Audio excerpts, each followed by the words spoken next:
when the next generation asks us, why didn't you do something? Why didn't you speak up? What are we going to say?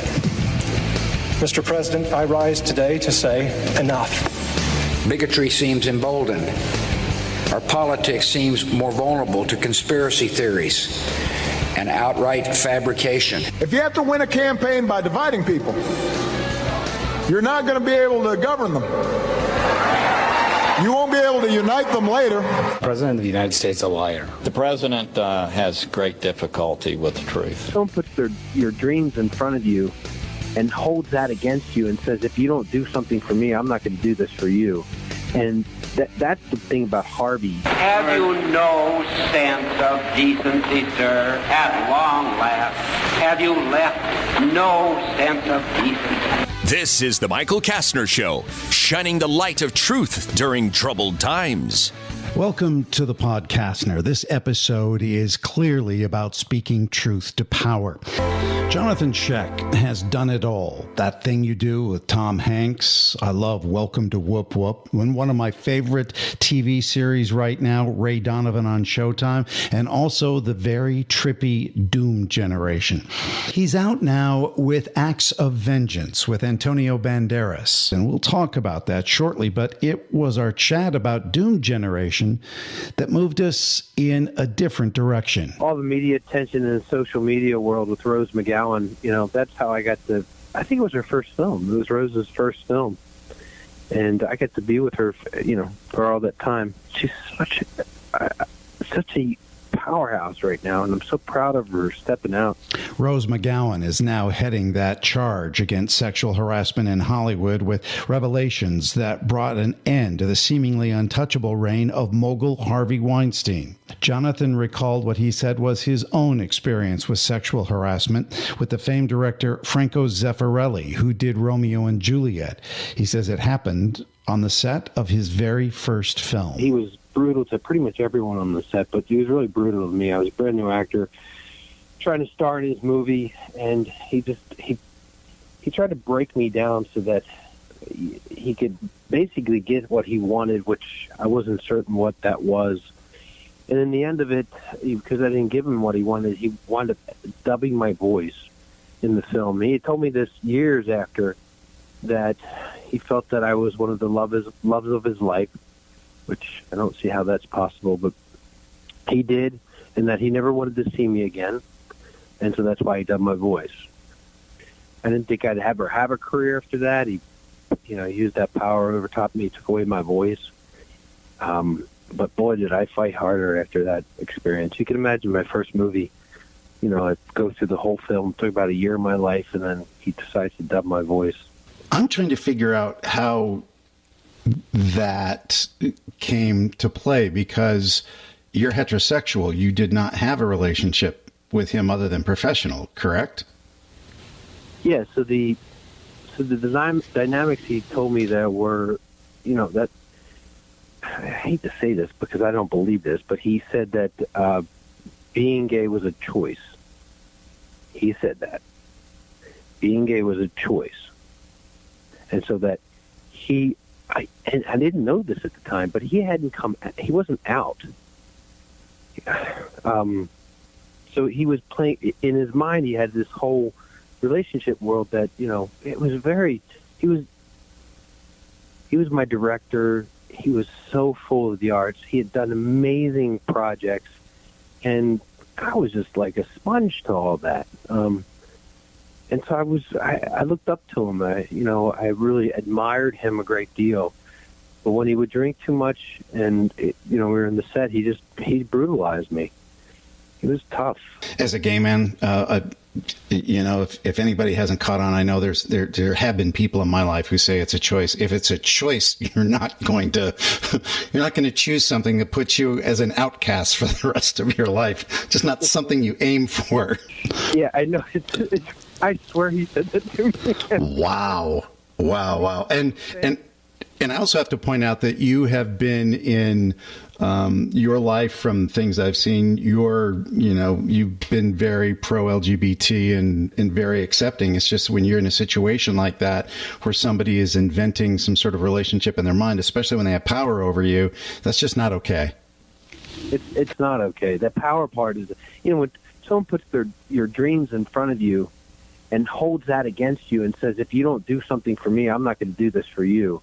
And that's the thing about Harvey that is just, that element of the whole thing is just, God, it's just painful to think. The Catholic Church did that. The hold something over someone in order to have that power over them. That bothers me, man. It kills me. There's this thing on Netflix, The Keepers, about this. Oh, Lord. Yes. Yeah. You see that? Oh, yeah. Oh, so I grew up there. That's where I grew up. That guy served me communion when I was growing up. Whoa. Right? My father was a Baltimore City cop. Boy, it ripped me apart. I won't raise my son in the Catholic Church because of that. Like you said it, like they're hiding, they're harboring. They're not being authentic with the faith. That's what broke my heart so much that I became a Catholic. I just spill it all when I talk on the radio. I became a Catholic by choice at 16, and 2 years ago converted to Episcopalian, which is sort of like Catholic Light, because it was a breaking of the faith with the people, and I couldn't accept it. Yep, I agree. It was just wrong. Let me ask you, too, since we're talking about this, I had no idea about the Zeffirelli thing. That's mind-boggling. You were in the modeling world before, if I'm not mistaken. Did you have issues there as well?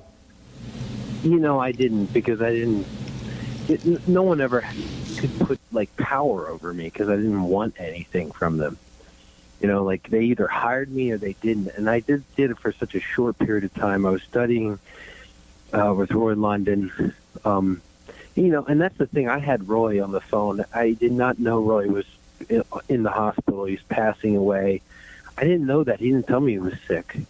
So, every time Franco would make it a pass at me or do something like that, I would talk to Roy. I was like, what do how can I make this man realize that I don't know. I'm not of that. I don't want that. I'm respectful to him, but he's crossing the line. And Roy kept saying, you don't need to do anything you don't want to do, that you don't feel is right. And Roy, I came back from that experience. So Franco he's going to dub my voice. Then Roy passes away August 8th of 93.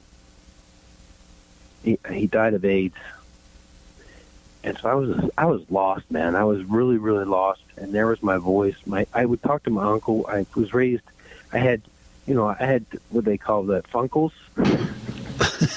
Well, I'm called a gunkle in my family. Gunkle? Yeah, okay. But you can have funkle gunkles or just funkles. I think the old school was funkle, right? Nowadays you got to be a little more. So it's gunkle. So I had an uncle and a bunch of gunkles. I grew up that way. My aunt.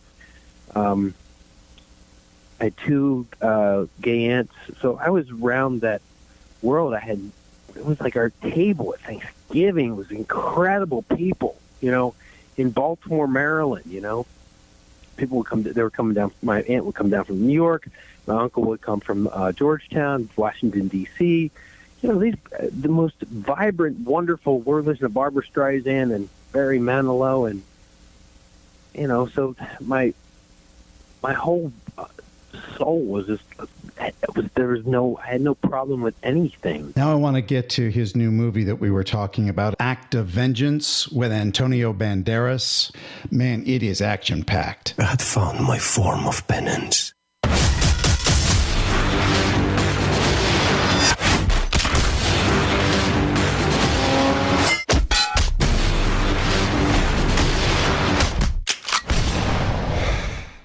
Pretty violent, don't you think, Frank? It tells about a high-pollutant lawyer who, just goes through life just making money, not really caring about the humanity of the world. And by doing that, he overlooks something, and it comes back and bites him in the ass. And what happens is something horrible happens to his family. And then he's caught in this place in life where he's lost pretty much the love that he had in it, and he starts to beat himself to death, and then he finds the words of Marcus Aurelius in these meditations, and he starts to train himself so that he can hear and see differently, so he can figure out what happened to his loved ones. And by doing that, he goes and finds the bad guy that did all these horrible things. And so I play the investigative police officer, detective, and I try to help him find him, and I can't figure out who it is. And he goes off on the deep end and goes into this whole fight world, and we're trying to help him out, but he's on a mission. And eventually we've come to realize, I don't want to give away the movie, but I realize like the good guys aren't the bad. You can't distinguish the good guys between the bad guys. That's one thing I really loved about the screenplay. He had a lot of fight sequences in this movie, so he really trained. I know that he boxed before, so he's a really good boxer. But he got hurt with the camera. These fight sequences, you're moving pretty like a dance with the cameraman, and something went wrong, and he took a knot. He busted his eye. I posted it on social media when we were filming it, and they just included it in the movie. I had hurt myself in a movie, and they included it in the screenplay.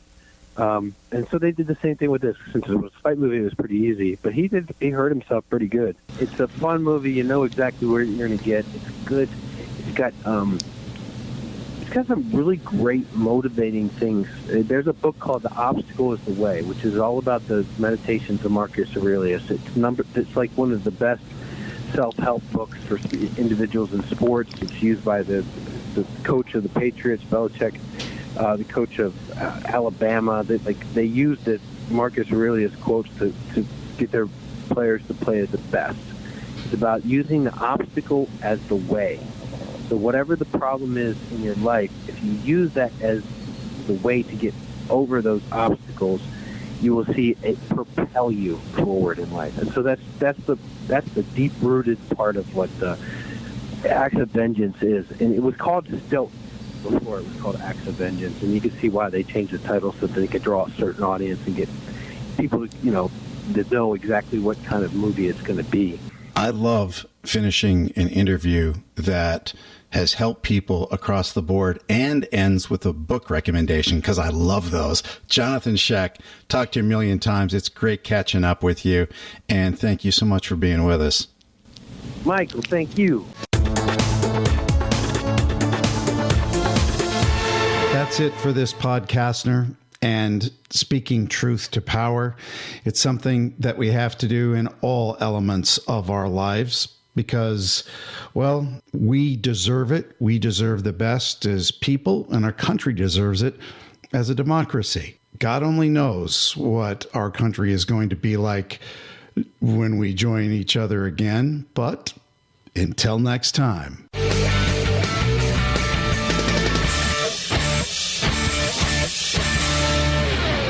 I hate to keep going back to the big picture. We've got to lift the national dialogue. Let's stop insulting each other. Right.